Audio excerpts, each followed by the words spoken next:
নমস্কার বন্ধুরা, ভালোবাসার রেসিপিতে তোমাদের সবাইকে স্বাগত। আশা করছি তোমরা খুব ভালো আছো আর আমিও খুব ভালো আছি। আজকে তোমাদের সাথে একটা রেসিপি শেয়ার করব যেটা ছোট বড় সবারই খুব প্রিয়। আজকে আমি তোমাদেরকে দেখাবো কিভাবে আলুর পরোটা তৈরি করে। চলুন এবার রেসিপিটা দেখে নিই। চলুন এবার প্রথমে আমি ময়দাটা মেখে নিই। প্রথমে ময়দা মাখার জন্য আমি একটু লবণ দিয়ে দেবো।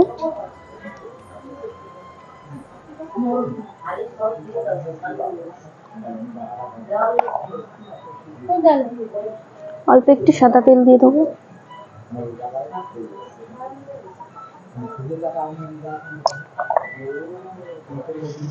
এবার আমি একটু জোয়ান দিয়ে দেবো, দিয়ে ভালো করে ময়াম দিয়ে নেব।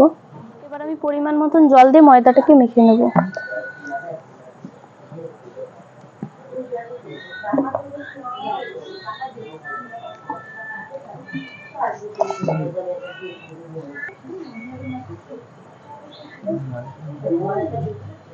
ময়দাটাকে আমি ভালো করে মাখিয়ে নেব।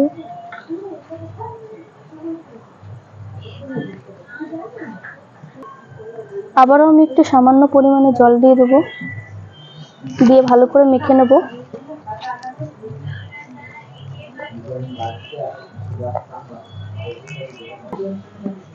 আমার ময়দাটা মাখা হয়ে গেছে, এবার এটাকে ঢেকে রেখে দেবো। আগে থেকে আলুটাকে আমি সিদ্ধ করে রেখেছিলাম, এবার এটাকে গ্রেট করে নেব।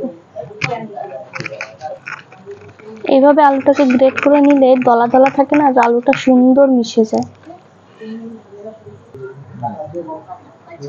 আমার আলুটা গ্রেট করা হয়ে গেছে। আমার উনুনটা ধরে গেছে, এবার কড়াইটা বসিয়ে নেব। আলুর পরোটা বানানোর জন্য প্রথমে লাগবে তেল, লবণ, ধনেপাতা কুচি, পেঁয়াজ কুচি, আদা কুচি, হলুদ, টমেটো, কাঁচা লঙ্কা, এখানে আছে জিরে, ধনে আর গরম হয়ে গেছে। এবার এতে একটু তেল দিয়ে দেবো। আমি সাদা তেল দিয়ে রান্নাটা করছি, তোমরা চাইলে সর্ষের তেলও ব্যবহার করতে পারো।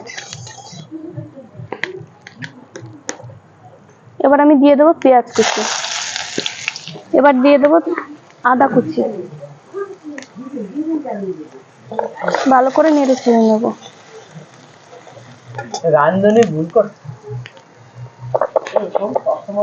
এবার এতে লবণ দিয়ে দেবো। এবার এতে কাঁচা লঙ্কা কুচিগুলো দিয়ে দেবো।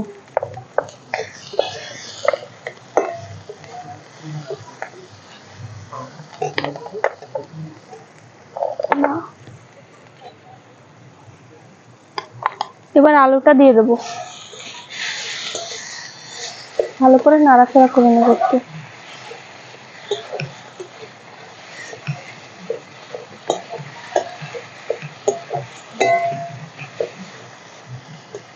এবার দিয়ে দেবো ভেজে রাখা মশলাগুলো।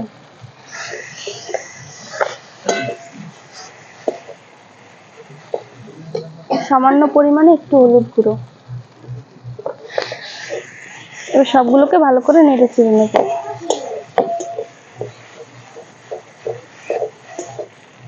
হালকা পরিমাণে একটু ভেজে নেব এগুলোকে।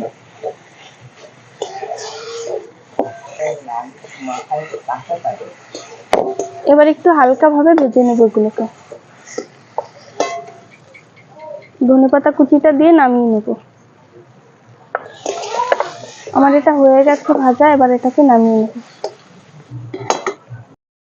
এবার আমি আলুটাকে কড়াই থেকে নামিয়ে নেব।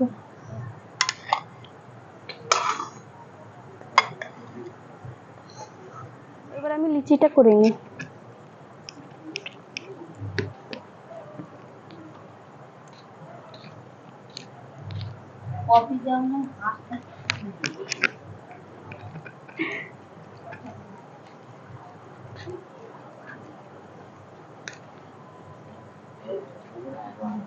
এবার আমি ময়দাটার ভিতরে পুরটা ভরে নেব।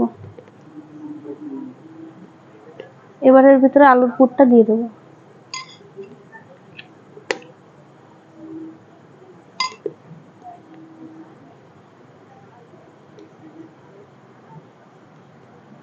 চারপাশটা ভালো করে আটকে দেবো।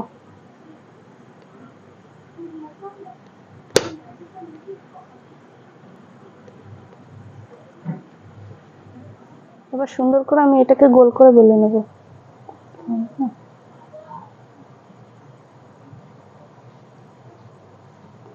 পরোটাটাকেই উল্টে দেবো এবার এতে একটু তেল দিয়ে দেবো।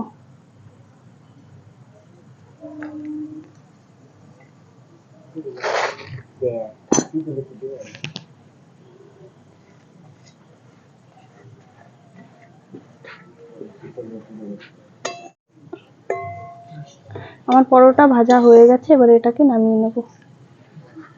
ভিডিওটি ভালো লাগলে একটা লাইক, কমেন্ট, শেয়ার ও পাশে থাকা বেল আইকনটি প্রেস করবে আর সাবস্ক্রাইব করতে ভুলবে না।